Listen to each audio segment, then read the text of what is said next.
Hey y'all, it's me, it's the Indie Comic Book Guy. If you're new to the channel, please hit that subscribe button. That way you'll know when I'm posting the latest videos. Today, I want to say something that I never thought I would say.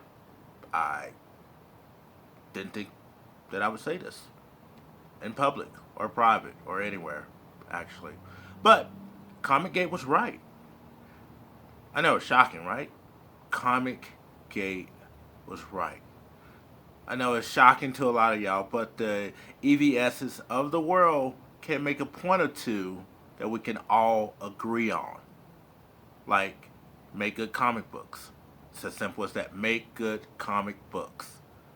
And people will read them. It's that simple. However, what the Comicgate community was right about, as far as this video, was that there's a large community of creators and publishers bullying them, and we laughed at them. We laughed at them. We were saying, what? Comicgate? Y'all are the bullies? Mainly because of the hundreds of YouTube videos and Twitter posts dissing creators and publishers. So we were like, no, Comicgate, nobody's bullying y'all. Nobody. We laughed at them. We were wrong. Now I admit it, we were wrong. We should have listened to Comicsgate instead of laughing at them and calling them bullies, and they were just reacting. Okay, sometimes they were bullying people. It is what it is. We ignored the one thing that Comicsgate warned us about in the first place, which were the gatekeepers, and we let Comicsgate take the fall. They took the fall for all of us. Let's admit this. We laughed at them. Ha ha.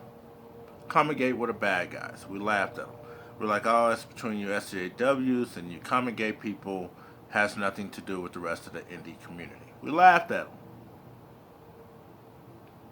Well, Comicgate laughed all the way to the bank.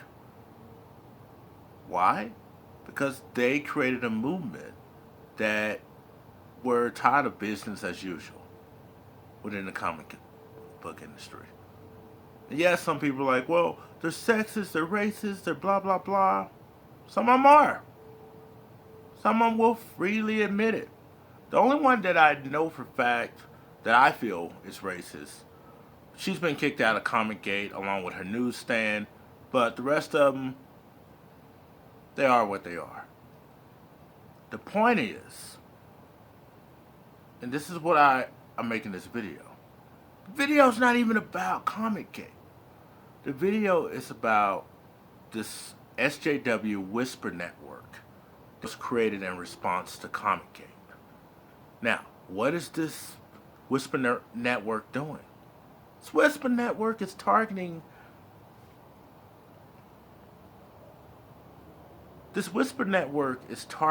indie creators and fans, and using the term Comicgate. They're weaponizing the term Comicgate to get what they want, to so-called ban and blacklist fellow creators. That's what's going on right now. So if you are on Facebook or Twitter and you have someone on your friend list that is a part of Comicgate, oh, now you're Comicgate. If you run a Kickstarter, an Indiegogo campaign, you're a part of Comicgate. So they're going to ban you. They're not going to support your campaign. They're telling other creators not to support your campaign. Don't believe me? This has happened to a lot of creators out there. Tyler Carpenter, who has a YouTube channel here called Draw and Talk. Friends with some Comicgaters or people who this Whisper Network assume are Comicgate people. Let's ban him from ICC. Let's try to destroy his YouTube channel, his reputation. Why? Because he wants to make comic books and doesn't care about the politics behind it? Crazy. Nick Mack. He ran a campaign on Indiegogo. It's still going on, actually. He was wondering, he's like, when he started the campaign, he was like, I had over 200 people view this campaign. Nobody's backed it. Why? Raymond Leonard, who has an Indiegogo campaign, Agent Solo, he felt something was fishy going on with his campaign. And someone even messaged him and told him, oh, the reason why we're not backing your campaign is because we think you're Comicgate. He's like, what? Yeah, because you're running your campaign on Indiegogo. These are the type of things that are going on. People are having these private conversations labeling people Comicgate, weaponizing that term, telling people not to work with some certain people. There's certain people who are like, well, I'm not going to draw for this person. I'm not going to write a story for this person. I'm not going to edit this person's comic book because they're Comicgate. And the one question I've asked this whole time is, what has Comicgate done to you? They haven't done anything to me. I have friends that are so-called Comicgate. I have friends that are so-called SJWs. I just want to see good comic books being made. I don't want to see the community just turn on itself and you have a bunch of men who are whispering in DMs like little girls telling people, oh, this person's Comicgate, don't support them, but support my campaign, which is going to be released next week. That is exactly what's happening. And you would think people are smart enough, intelligent enough to see this. People are trying to eliminate their competition. If they tell you not to support me, the next sentence is going to be support. You shouldn't support Arthur, but you should support me. Here's the link to my campaign. I've seen it happen time and time again. I've seen it happen. Hell, I was even banned from Antarctic Press, and remember, a lot of y'all remember I did a book called Tainted Love over at Antarctic Press. First issue sold a little over 2,000. Second issue sold 700. And the third issue sold like 400 and some copies. Granted, this was supposed to be a book that came out monthly. I didn't even know the book was in previews until Bradley Golden, who's also banned from Antarctic Press, informed me. And I'm like, wait, why is this book being put in previews and the book's not done? But that's a whole nother story. A whole nother story. You're going to love that story. And by the way, the people over at Second Sight Studios, Bradley Golden, Spike, Gerald, it's a whole bunch of them. They were all banned from Antarctic Press as well. But not because they were Comicgate. No, more of a internal pissing contest. But that's another story for another day. You're going to love that story. Brian Dunham, you won that pissing contest. It's the reason why Antarctic Press is celebrating the 35th year in publishing. And the only person you see really celebrating this is Ben Dunn on his Facebook feed. There's a reason behind that. Again, that's a story for another day. So, SJW Whisper Networks are weaponizing the term Comicgate to blacklist, manipulate other creators. I even got a message from Vince White. And if you don't remember Vince White, he was banned from Kickstarter for various reasons, namely not fulfilling his backers, fulfilling his campaigns. Most notably, the Flat Earth campaign, where he told me himself, he took the money and ran because people were targeting him. People who were anti-Flat Earthers, he said, literally were threatening his life, so he had to move. He had to get out of Dodge. So hopefully one day people that back that book will get that book. Now he's on Indiegogo. He had a successful campaign for a card game. So does that mean he is Comicgate too? Does it? You can't be a part of the Whisper Network and Comicgate. Or can you? See, the same Whisper Network tried to destroy Comicgate. They're behind the split between Comicgate and War Campaign. It's crazy. The bigger an organization gets, the more people want a bigger piece of the pie. So when I compare Comicgate to an MLM, what I mean by that is only 6 or 7 people are really going to eat. They're going to eat steak. They're going to have lobster. Everybody else is going to have McDonald's, chicken nuggets. It's not a diss to Comicgate. It's just how things go. Things are a popularity contest. The more popular you are, the more fans you will have, the more money you're going to make. Again, no diss to Comicgate. It's just how things are. That's reality 101, right? More popular you are, the more popular your property is, the more money you're going to make. And people forget that in the indie community. People are so jealous. Oh, I'm jealous of Comicgate. They're making all this money. Or I'm jealous of this creator. So let's shut this creator down by saying they're Comicgate. People don't like Comicgate. We'll associate this person with Comicgate so people won't support them. It's crazy. And it backfires a lot of times. Why even have this SJW little chit chats to ban this person or blacklist this person? And you don't even have the power to do it. Most of these people are not even working for a publisher, but they want to go and say they're going to blacklist someone. That is crazy. That is crazy. You're not on the publisher's radar. You're not even on Comicgate radar because you're not producing. And what you are producing isn't even worth mentioning because you're not on their radar. You haven't developed a fan base to be placed on their radar. Comicgate was right. This bullying thing is real. I get called Comicgate every day, and I have yet to have one conversation with anyone in Comicgate. Wait, Richard Embry. I had a conversation with him,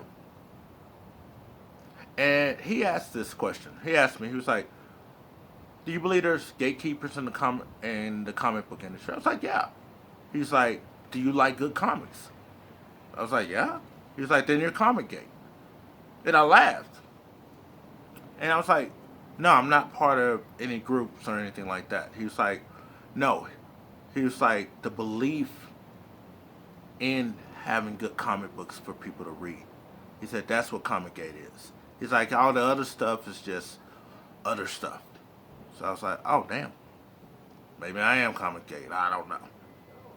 But for the sake of what I'm doing, I don't care if you're Comicgate. I don't care if you're an SJW. I do laugh at SJW books a lot because I'm a writer. I believe in good storytelling, and I don't believe in putting your personal agendas and agendas and politics before story.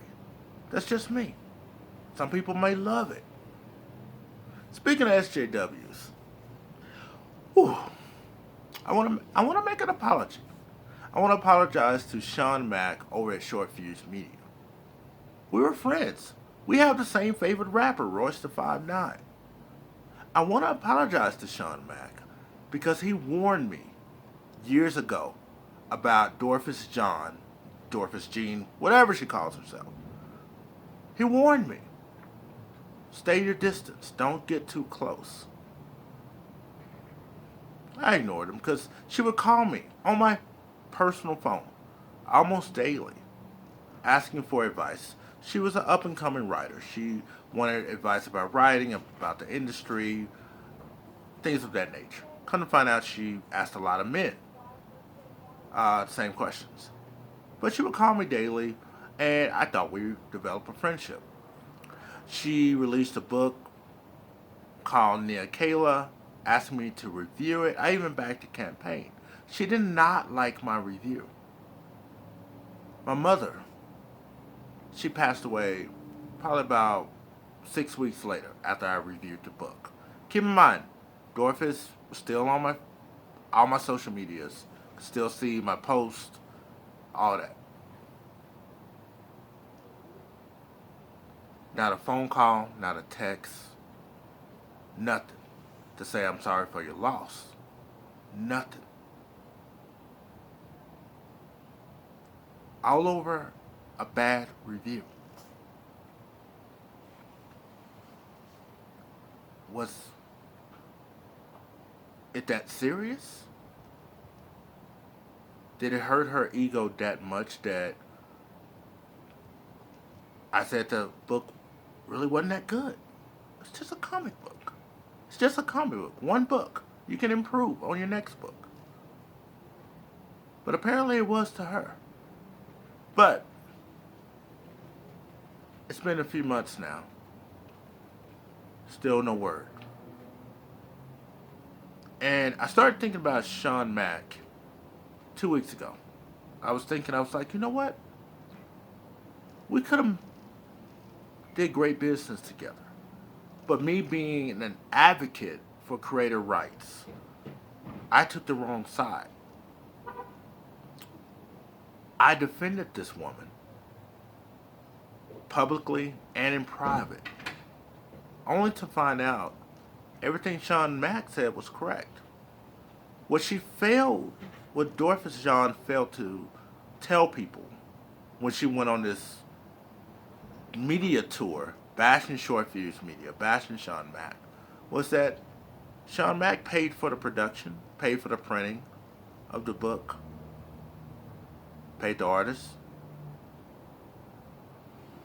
She failed to tell people this. She left these facts out. I lost a friendship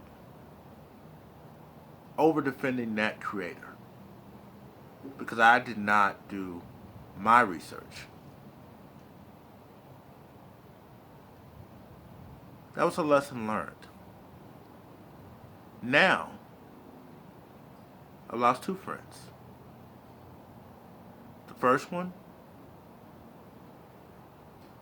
for not minding my own damn business. That was a contract between Short Fuse Media and Dorcas Jean. A contract which she's released all over the net. Again, not my business, not anyone else's. But she felt the need to release the contract, go on a media tour. It's crazy. But you live and you learn. And now that she's part of this Whisper Network, now that she has proclaimed herself to be this super SJW, let's see how long the Whisper Network will support her. After all, I supported her because, in her words, she was being treated unfair. Her kid had got shot in the head, and, my heart was out. Like, whoa, this happened? Real life? Your kid was shot? Wow. So, that sympathy card, it made me cry. I cried inside. I generally cared. But, again, lesson learned. So, again, I do apologize for Sean Mack. To Sean Mack. Because like I said, wasn't my contract, none of my business. And if any creator fails to read their contract or fails to get a lawyer to understand this contract, if they can't comprehend it, that's their fault. It's as simple as that. What I want to leave you with, Comicgate was right. People are out there bullying and manipulating creators as well as fans for their own narratives.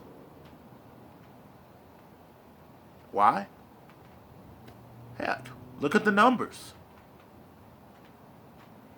Look at the numbers. People see these numbers, they want a piece of that. Jealousy is a beat. It really is. So, if they're not coming out the Comicgate, they have tried and failed to come after Comicgate. They've tried and came after Tyler. They tried to come after Nick or Raymond or whoever. They tried and failed to come after me.